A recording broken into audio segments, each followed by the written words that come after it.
बहुत समय पहले की बात है। भारत में एक धर्मपरायण राजा रहते थे, प्रियव्रत। उनका राज्य बहुत समृद्ध था, प्रजा खुश थी। लेकिन राजा और रानी के जीवन में एक बहुत बड़ा दुख था। उनके कोई संतान नहीं थी। राजा और रानी ने कई वर्षों तक भगवान से प्रार्थना की, यज्ञ किए, लेकिन फिर भी उन्हें संतान का सुख नहीं मिला।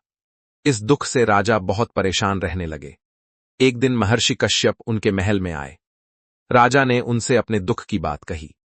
महर्षि कश्यप ने कहा, राजन, यदि आप विधि विधान से यज्ञ करेंगे तो आपको संतान की प्राप्ति होगी। राजा ने वैसा ही किया। यज्ञ के बाद रानी को एक पुत्र की प्राप्ति हुई, लेकिन किस्मत को कुछ और ही मंजूर था। जब बच्चा जन्मा तो वह मृत पैदा हुआ। यह देखकर राजा और रानी का दिल टूट गया। राजा प्रियव्रत अपने मृत पुत्र को गोद में लेकर श्मशान की ओर जाने लगे। वे इतने दुखी थे कि उन्होंने सोचा, अब मैं भी अपने पुत्र के साथ ही प्राण त्याग दूंगा। तभी अचानक आकाश से एक दिव्य प्रकाश प्रकट हुआ। उस प्रकाश से एक देवी प्रकट हुईं। वह थीं छठी मैया, जिन्हें सूर्य देव की बहन माना जाता है। देवी ने राजा से कहा, राजन, यदि आप पूरी श्रद्धा और नियम के साथ मेरी पूजा करेंगे तो मैं आपकी सभी मनोकामनाएं पूरी कर दूंगी। राजा ने देवी की आज्ञा मानी। उन्होंने कार्तिक महीने की षष्ठी तिथि को सूर्य देव और छठी मैया की पूजा की। उन्होंने कठोर व्रत रखा, नदी में खड़े होकर सूर्य देव को अर्घ्य दिया। राजा की सच्ची भक्ति से देवी प्रसन्न हो गईं।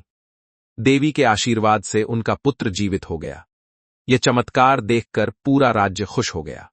तभी से राजा प्रियव्रत ने हर वर्ष कार्तिक महीने में छठ पूजा मनाने की परंपरा शुरू की। धीरे धीरे यह पर्व पूरे भारत में फैल गया, खासकर बिहार, उत्तर प्रदेश और झारखंड में। छठ पूजा में भक्त 36 घंटे का कठिन व्रत रखते हैं, डूबते और उगते हुए सूर्य को अर्घ्य देते हैं और छठी मैया से परिवार की सुख समृद्धि की प्रार्थना करते हैं। यह पर्व हमें आस्था, पवित्रता और प्रकृति के प्रति सम्मान सिखाता है।